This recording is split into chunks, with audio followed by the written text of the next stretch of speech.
there's a notion, I believe this with every fiber of my being, that we can build a financial future for Black people because we have done it. And I think we can do it again. And I think it is rooted in really mastering this money thing. What are your thoughts on that, Tiffany? I do. I think that, the New York Times put out, I think it's an article that said by 2053 that the Black community is going to be bankrupt. Like that collectively will be bankrupt. And I don't believe that to be true. I think that words have power. I see more and more people who are bucking that trend. And I think that everything is rooted in like how you think and how you feel. We have to navigate differently. We have to think differently about what wealth truly means and what it looks like, right? If you were to see me at your local ShopRite, you might not know that I'm a millionaire. I ever tell my husband was born and raised in Newark, grew up in the projects, his dad wasn't his life, and, I look at him sometimes, I said, babe, we're millionaires, right? He's like, man, get out of here, as he puts on his brown uniform to go work at Newark Public Housing, right? So to change, what does that look like? Because his insurance is amazing. I can't feel as much as that's brought into his household. That level of insurance, we keeping that until it's time for retirement. But do you see what I mean? That's Black wealth. He has an amazing 9-to-5 that provides top-notch insurance. I have businesses that bring in a significant amount of income into the household. We live fairly simply. We both have cars that we paid for in cash. And they're not like brand new cars. Mine was 2006. This is a 2007. So I think we need to reframe what does wealth look like. To me, wealth is security and safety and being able to take care of your family. We collectively were able to pay off my parents' home 2 years ago, so they don't have to worry. They're fully retired, and they don't, and we send money. His mom has passed away, but we send one of his aunts that raised him. We all send them allowance every month to do whatever it is they want with because their bills are paid. So y'all got universal basic income in your own family. Exactly. And so I just think that I want to change because people think millionaire, they think flashy, and there's nothing wrong with having nice things, but I want us to first have a nice foundation before we have the things. We're putting the cart before the horse. So I think it starts with reframing what does wealth look like and what can you do with wealth. Like I said, I love looking at my team. When I have my lead team call, all of them are brown, right? I love that. I love that, like, Logan has a big afro out to here. I love that Karen is 50 years old with locks down her back, and normally she would say most places would never hire a woman like who's 50, but she's amazing. I love that Tamara has braids to her shoulder, and her 2 little kids run in and out when we do our Zoom meetings.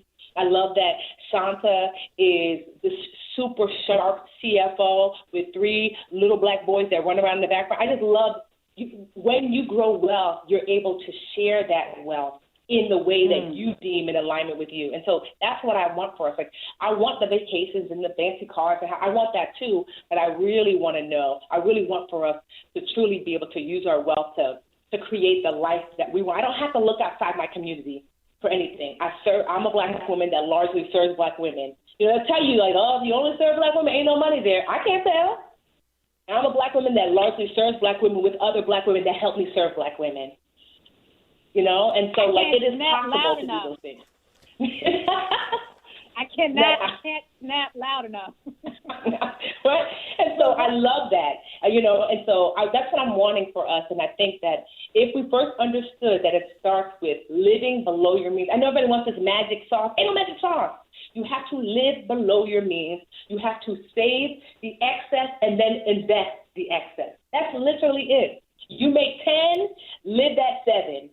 Take of that 7, put 1 in savings and 2 in investing, or 2 in savings and 1 investing. That 30% needs to be saved and invested. Saved and invested. That's it. If you do that, I get it. You're like, well, I don't make a whole lot. But guess what? I bet you if your job told you either get fired or take 70% of your check, you would take 70% of your check and adjust. We don't want to adjust. Well, I don't work this hard not to have this. Okay. Well, then you extend the struggle. If everything were to fall down right now, I'm always conscious of that. Like, if everything were to fall down right now, there's no Budgetnisa, no Literature Academy, no nothing, no income coming into this house, I have a good 6, maybe 7 years of, okay. Like, to be able to, because we live so below our means, we don't have a mortgage. This house is paid off. We don't have a car note. Those cars are paid off.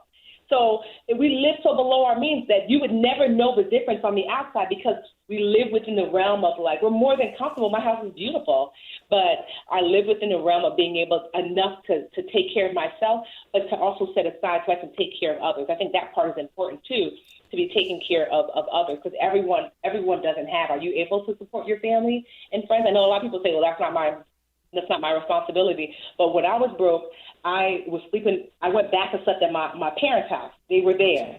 When I was broke, my sister let me sleep on her couch, and then she in turn came to live with me for a little bit. So, you might think that, like, well, I'm not taking care of nobody. Well, those are the same people that you might need on your way down. I know there's so many couches I could sleep on now should things happen. So I just know that we collectively have access to wealth, tapping into it through living below our means, saving, and investing. And if you do that, then you'll have more than you think. All right, I'm not taking any more calls. That's a mic drop. Go ahead. I feel like all the dings in the world.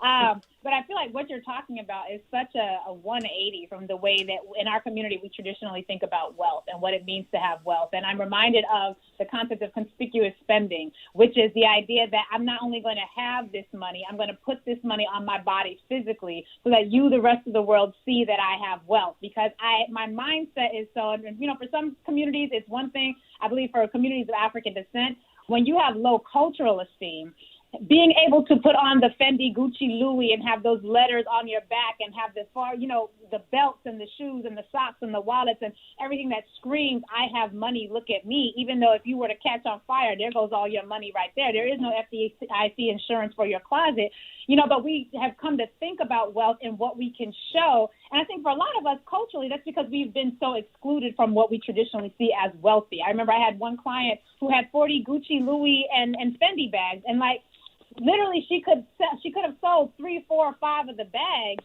and had not had to go into bankruptcy. But because she was tied to those bags as a part of her self-image and her wealth, she wasn't able to really free herself from that. So the idea that people who have a culture that markets to us, wealth looks like, can I make it rain? Or wealth looks like, how many cars do I have? How many cars do I show you on the TV screen, even though nobody knows I rented them just for this video shoot? How many houses am I going to show you that I have access to, even though those 2 are rented for this video shoot? How many stacks of money am I going to hold up so that teenagers are growing up thinking, well, I need to be able to hold a stack of bills this thick, not knowing that that's a prop for a video shoot, when our music is and a lot of our cultural expressions, and not all, but when a lot of our cultural expressions are selling us an image of wealth that is completely antithetical to what most of us will ever experience, even those of us who are truly wealthy, we're really talking about a cultural mindset shift and the ability for the people who have been relegated to the least of these to really be able to envision what it means to be comfortable, what it means to place more value on having that foundation set as opposed to having the trappings and the images of wealth that people who are truly wealthy kind of eschew because they don't need for you to know that the price tag of everything that they have. Yeah, no, that's just so powerful. And I think the problem is also, too, there's not enough, and I can understand why, because, I'm always conscious of, well, how much do I share? My husband always like, babe, I know you love to be able to show that there's a different version of wealth, but I be in these apartments. I pay your wife on the real. He's like, not my wife. So which toilet you said was clogged up? Right? Because he's a super, right? And so I get it. So sometimes it's like the hit dog hollers, right? So the people sometimes with the least are showing, and those folks who actually do quietly have attained wealth are not, but because it's also to a safety issue. So it's like I'm wanting to be like, oh my goodness, but I'm also like, I'm very well aware we live in the bricks, and I know how people roll up, and whether who it is, because I also know too, what I do know is that sometimes these big companies will come for you too. Because God forbid you, Black, brown woman, should have grown wealth outside of the system that they've created. That's right. And so I'm just mindful, it's hard because I want to show more, but then, I also, too, don't want to put myself in a position of danger. So, yeah, it's just, I think it's constant conversation, putting yourself in the rooms where these things are talked about. Because anything can be normalized. If all of a sudden the sky was purple, we would say, okay, anybody who has children knows this, right? Kids they don't have a sense of normal. You breathe that sense of normal. If everyone had green hair, kids would be like, okay, I guess green hair is a thing. Right. And so anything can be normalized. We know this by culture. If you go to Japan, they look different, they eat different foods, that's normal. And so then why is that not normal here? Because we've normalized what it looks like, what normal looks like for us. So what my thing is always that I'm wanting to normalize the next level for myself. So if I find myself being like, I'm the same as everyone here, then I need to find different places, different forums, different ideas where the new normal is up here. That's how I became a millionaire, is that I started to collect or follow folks who were millionaires because I wanted to think differently. I wanted to normalize, like, oh, that's how the first millionaire I've met in real life, he was wearing regular sneakers, a Target t-shirt, and I was like, wait, what? But he spoke differently, meaning that the things that he talked about, I was like, oh. I said, well, where's the more people like you? Well, where y'all hang out? Oh, this is the Facebook group of y'all. And so I started to realize and think and move differently because I was among different people. So that's really the key, is to normalize the next level that you want to be around, and you start to move and think differently.